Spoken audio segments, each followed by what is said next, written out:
va parler des figures de style. On appelle figure de style tout procédé d'écriture qui permet de nuancer une pensée, de rendre un texte plus expressif en lui conférant une grande force d'évocation. Comme vous savez, il y a plusieurs types de figures de style. Il y a les figures d'analogie qui sont la comparaison, qui sont la métaphore, la personnification et l'allégorie. Il y a aussi les figures d'insistance ou d'amplification, l'anaphore, la répétition, l'hyperbole et la gradation. Il y a les figures d'atténuation qui sont la rhétorique et l'euphémisme, et les figures de substitution qui sont la métonymie, la synecdoque et la périphrase. Et enfin, les figures d'opposition qui sont l'antithèse, l'oxymore, l'antiphrase et le chiasme. On va commencer par la comparaison. La comparaison, c'est un rapprochement entre deux termes, comparer et comparant, à l'aide d'un outil de comparaison. Exemple, souple comme un félin, l'enfant se faufilait parmi les marcheurs. La comparaison met en relief une caractéristique commune au comparé et au comparant. La métaphore, c'est un rapprochement de deux éléments, comparé et comparant, sous outil de comparaison. Ainsi, le père et la fille avaient compté chacun leur fortune, lui pour aller vendre son or, Eugénie pour jeter le sien dans un océan d'affection. Elle évoque une réalité donnée sous une forme imagée. La personnification, c'est l'évocation d'une réalité non animée à travers des caractéristiques humaines. Je vis les arbres s'éloigner, agitant leurs bras désespérés. La personnification frappe l'imagination du lecteur. L'allégorie, c'est une représentation d'une idée abstraite sous une forme concrète. Elle se reconnaît à l'écrit par la majuscule. Je vis cette faucheuse, elle était dans mon champ. La faucheuse qui veut dire la mort. L'allégorie permet de rendre accessible une notion abstraite. L'anaphore, c'est la répétition d'un même mot ou d'une même expression en tête de propositions, de phrases ou de vers.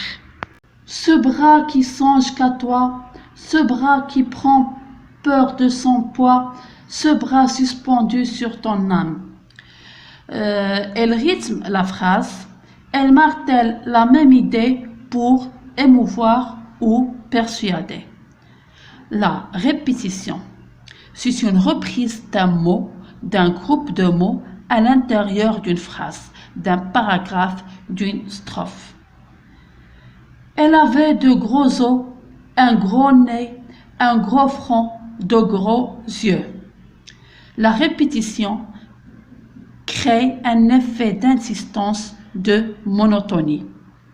L'hyperbole, c'est la figure de l'exagération, de l'excessif, de démesuré. La place a éclaté en bruit, du pavé au toit, et les ponts et les quais ont répondu à faire un tremblement de terre. Elle suscite des sentiments extrêmes. La gradation, c'est l'énumération des éléments dans un ordre croissant ou décroissant. Je n'ai qu'une pensée, une conviction, une certitude. Elle met l'accent sur l'ampleur d'un phénomène. La litote, elle consiste à dire le moins pour faire comprendre le plus, à travers l'emploi de la double négation. Cet homme ne manque pas de courage. Elle renforce au contraire de l'énoncé par l'atténuation. L'euphémisme consiste à remplacer un mot ou une expression trop violente pour un terme qui atténue la réalité évoquées. Parmi les demandeurs d'emploi, il y a de nombreux diplômés. Elle dissimule une réalité déplaisante ou brutale pour ne pas choquer. La métonymie. Elle consiste à remplacer le terme propre par un autre avec lequel il entretient un rapport logique. Le lieu pour la personne, le contenant pour le contenu. Rabat a donné son accord pour ce projet d'investissement. Elle permet de représenter une réalité à partir de l'une de ses composantes, la synecdoque. Variété de métonymie et exprime un rapport d'inclusion, la partie pour le tout, la matière pour l'objet. Le travail de la terre a besoin de bras jeunes et robustes. Elle donne une vision fragmentée de la réalité. La périphrase. Elle consiste à remplacer un mot par un groupe de mots. La capitale spirituelle accueille le festival de musique sacrée. Elle crée un effet de mystère autour de la réalité désignée. L'antithèse, c'est la coexistence dans un même énoncé de deux termes de sens opposés. Mon bien s'en va et à jamais il dure. Elle met en évidence un conflit ou un contraste entre deux éléments. L'oxymore, c'est l'alliance de deux termes de sens opposés. Mon lit constellé porte le soleil noir de la mélancolie.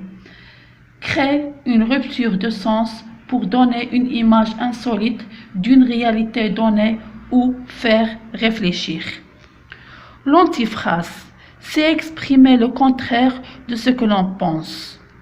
Tu m'as fait attendre pendant des heures, merci. Elle met en évidence l'ironie du locuteur.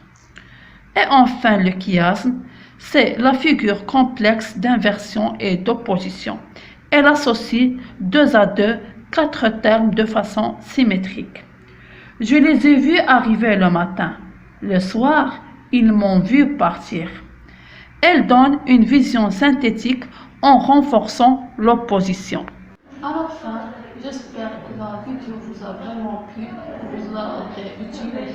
N'oubliez pas de partager et de vous abonner. Et à la prochaine vidéo. Au revoir.